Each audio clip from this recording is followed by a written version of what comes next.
Selamat pagi. FGB Man. Be strong in the Lord. Be strong in the Lord. Ya, terima kasih Pak Indra, saya diundang ke sini, diberi kesempatan untuk jadi bersaksi. Saya mau bersaksi kebaikan Tuhan dan perlindungan Tuhan. Waktu itu ketika saya kecil, dari kecil sampai sekarang, mungkin kalau nggak ada perlindungan Tuhan, saya mungkin nggak bisa di sini.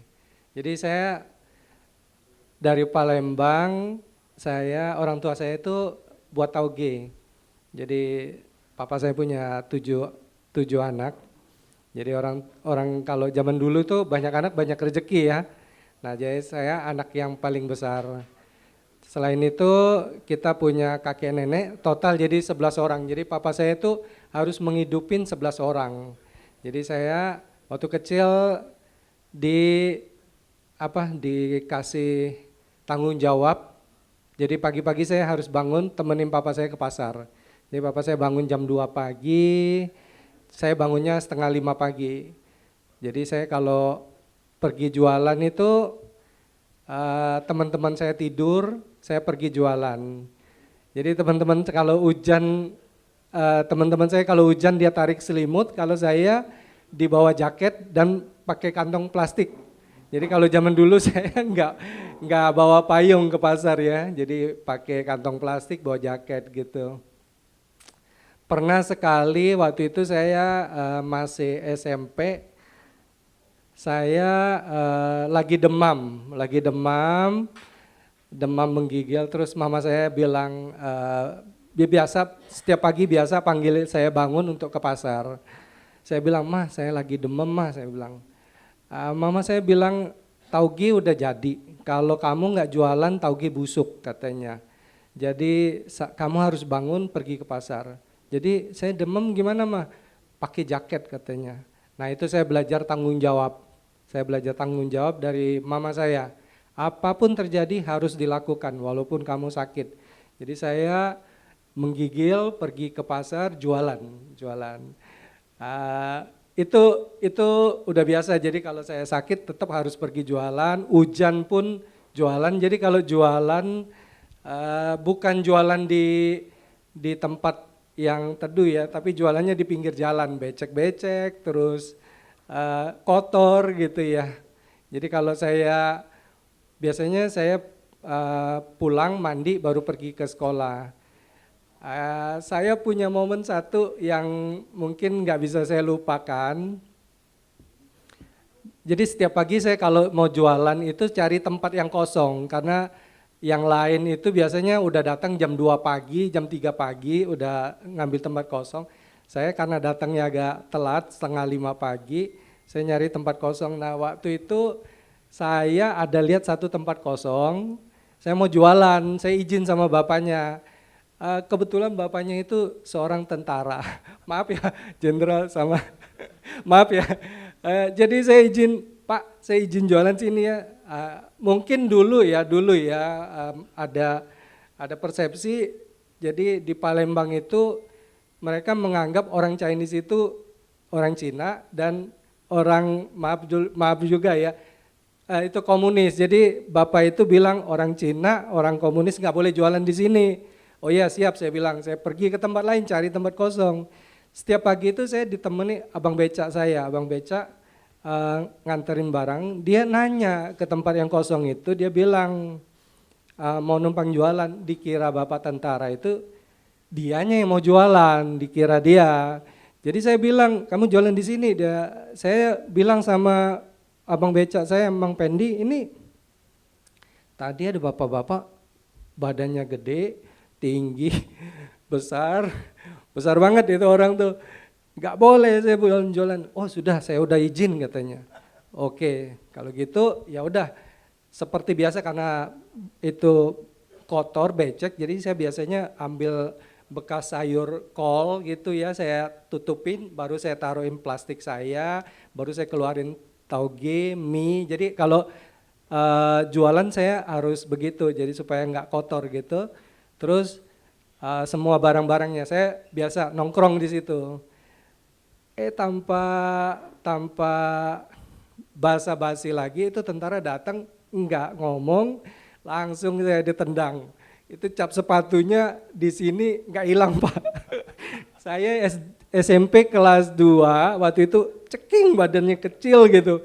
Glinding-glinding di itu apa di kotoran itulah pokoknya. Terus dagangan saya ditendang semua. Waduh, saya waktu itu masih blow on, masih pikirnya mau nyelamatin dagangan saya. Terus dia bilang, kamu mau ngelawan saya ya? Wah datang, saya tadinya mau ngambil barang saya malah pukulin. Terus waktu itu saya ada, papa saya belum ke pasar, jadi jam 6 dia baru ke pasar.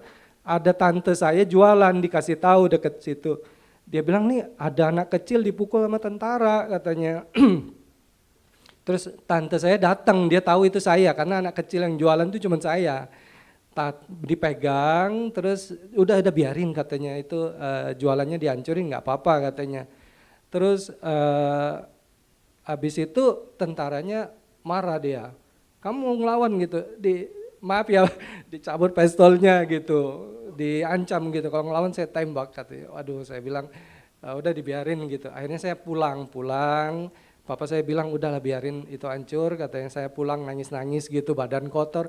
Kata papa saya udah pulang mandi, katanya saya udah pulang sendiri, pulang mandi, disuruh tante saya pulang mandi. Papa bilang nanti siang, nanti sore kita ke dokter periksa, karena kan papa harus jualan, dagangannya kan harus dijual tuh.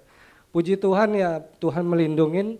Waktu itu saya nggak geger otak. Jadi kalau yang sekarang ada kasus Mario Dandi itu dipukul, nah saya sudah ngalamin waktu kecil gitu, dipukul babak belur.